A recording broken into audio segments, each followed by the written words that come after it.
Encountering the password "something went wrong" error on MyRogers can be frustrating, but it's often related to temporary glitches rather than a compromised password. First, don't panic. This issue commonly arises from authentication problems, outdated app versions, or network hiccups. The quickest solutions are to reset your password via the Forgot Password link.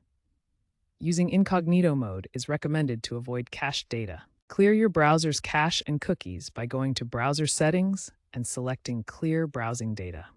Force close and reopen the MyRogers app. Swipe away the app from the app switcher and relaunch it. Ensure you have a stable internet connection. Try switching between Wi-Fi and mobile data and temporarily disable any VPNs as they can interfere with the login process. Confirm that both your device's operating system and the MyRogers app are updated to the latest versions, since outdated software can cause compatibility issues with Rogers authentication protocols. These steps resolve the issue for the vast majority of users. If basic troubleshooting doesn't resolve the error, advanced steps are needed.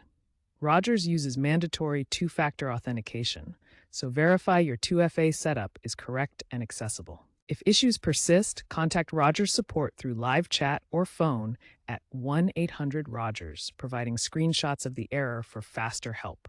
For prevention, use a reputable password manager to create and store strong, unique passwords. Enable biometric login options like Face ID if available on your device. Be cautious of phishing attempts that mimic MyRogers pages, and never share your account credentials. Regularly check Rogers' official status page for any outages that might cause these issues.